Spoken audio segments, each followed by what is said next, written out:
Hello and अस्सलामु अलैकुम। Welcome back to Bilki Zubair kitchen. तो आज मैं आप लोगों के साथ बहुत ही मज़ेदार सहरी व्लॉग शेयर कर रही हूँ। शब बरात की सहरी बहुत बहुत मुबारक हो आप लोगों सबको मेरी तरफ़ से। तो ये सहरी मैंने रेडी की। मैंने सोचा कि आपके साथ बहुत ही मज़ेदार सैंडविच की और एग फ्राइड की रेसिपी शेयर कर दूँ। चलें स्टार्ट करते हैं अपनी रेसिपी को। यहाँ पर मैंने लिए हैं 2 बड़े साइज़ के ब्रेड। आप देख सकते हैं ये मैंने मीठा ब्रेड लिया है क्योंकि मेरे घर में ये सबको पसंद है। अगर आप डॉन ब्रेड लेना चाहते हैं तो वो भी ले सकते हैं, लेकिन मेरे घर में ये पसंद है सबको तो मैंने ये लिया है। और साथ ही मैं इसमें एक बोल मैंने ली है और उसमें मैं शामिल कर रही हूँ तकरीबन 4 से 5 अंडे एज़ पर माई रिक्वायरमेंट। यहाँ पे मैंने 4 अंडे लिए थे और इसे अच्छी तरह से फेंट लिया है।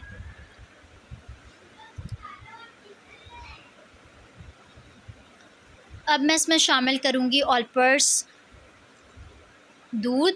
आप देख सकते हैं यहाँ पे मैंने ऑल पर्पस मिल्क पैक लिया है।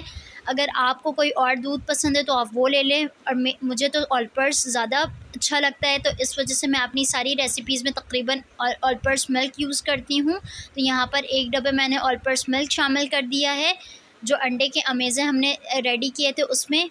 और अब मैं इसमें शामिल करूँगी शुगर।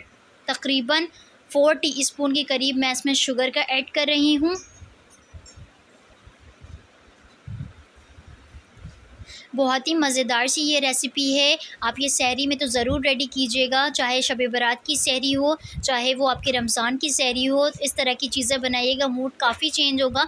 यहाँ पे मुझे 1 अंडे कम लग रहे तो यहाँ पे मज़ीद मैंने 1 अंडे का इजाफ़ा किया है, तो तकरीबन मैंने इसमें 5 अंडे शामिल किए हैं।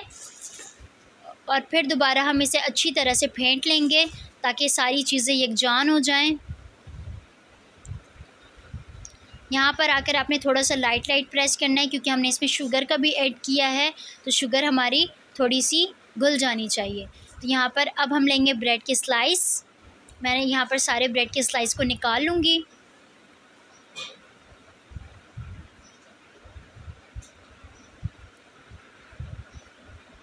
ये देखिए, उसके बाद आपने इस तरह से ब्रेड तवा भी आपने रख लेना है अपने घर का, या फ्राई पैन आप यूज़ करना चाहते हैं तो वो भी रख सकते हैं। यहाँ पर मैंने तवा रखा है क्योंकि मुझे तवा ज़्यादा सूटेबल लगता है।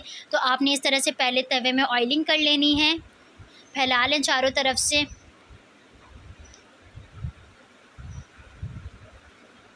और इसके बाद हम करेंगे ब्रेड की तरफ चलते हैं हम। आपने इस तरह से स्पून की मदद से पूरे ब्रेड में इस मिक्सचर को फैलाना है।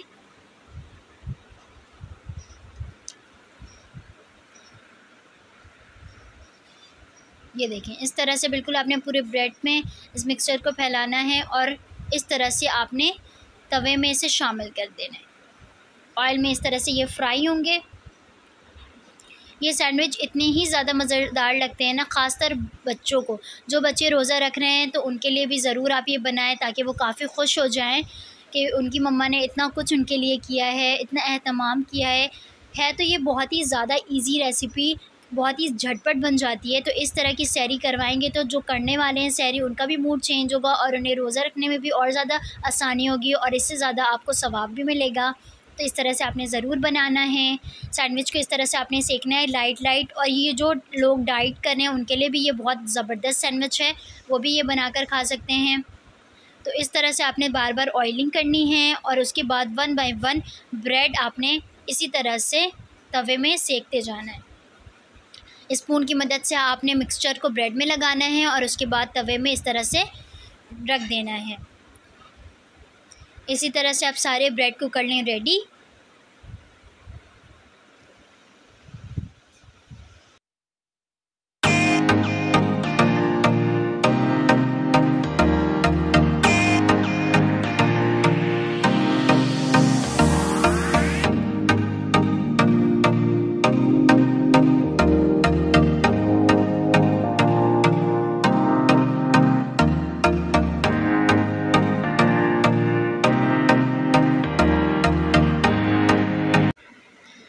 ये देखिए, यहाँ पर सारे ब्रेड हो गए हैं रेडी। और ये मैंने अलग से सेपरेट ऐसी 3 से 4 ब्रेड को सेका था क्योंकि मेरी बेटी जो है वो ऐसे खाने नहीं मांग रही थी, तो इस वजह से मैंने इसमें थोड़ा सा सेक दिया है अलग से। और जितने ब्रेड को मैंने सैंडविच बनाना था उतने ब्रेड को मैंने सैंडविच बना दिया है। तो ये भी सिंपल ब्रेड भी आप इस तरह से सेक सकते हैं तवे में, अगर आपके पास टोस्टर नहीं है तो, वरना अगर आपके पास टोस्टर है तो आप उसमें सेक लें, बहुत ही ज़्यादा अच्छे लगते हैं। अब हम चलते हैं अपने फ्राई पैन की जानिब। अब हम करेंगे एग फ्राई। इस तरह से आपने एग को तोड़ना है और उसके बाद आपने इसके ऊपर से 1/4 टीस्पून या पिंच ऑफ आपने इसमें सॉल्ट शामिल करना है। अगर आप ब्लैक पेपर भी इस्तेमाल करना चाहते हैं तो कर सकते हैं, उससे भी बहुत ही ज़्यादा अच्छा टेस्ट आता है, लेकिन मेरे घर पे कोई ब्लैक पेपर इतना इस्तेमाल नहीं करता है, तो इस वजह से मैं एग को इसी तरह से फ्राई कर रही हूँ।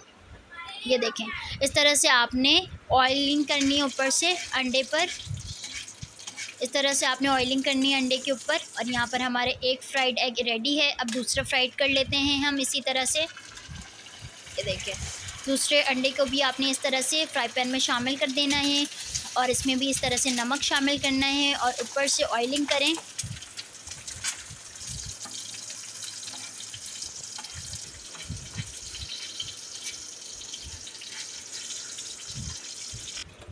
ये देखें, दोनों अंडे यहाँ पर रेडी हो गए हैं। यहाँ पर हमारा सैंडविच भी रेडी हो गया है। अब हम चलते हैं अपनी सहरी की जानिब। मेरी तरफ से आप लोगों को सहरी बहुत बहुत मुबारक हो शब बारात की। अपना ख़याल रखिएगा, अपने प्यारों का ख़याल रखिएगा और इस तरह से हमेशा हमेशा मुझे अपने दुआओं में याद रखिएगा। अगर अब तक आपने मेरे चैनल को सब्सक्राइब नहीं किया है तो मेरे चैनल को सब्सक्राइब कीजिए। अपना ख़याल रखिए। मिलूँगी नेक्स्ट रेसिपी के साथ, तब तक के लिए अल्लाह हाफ़िज़।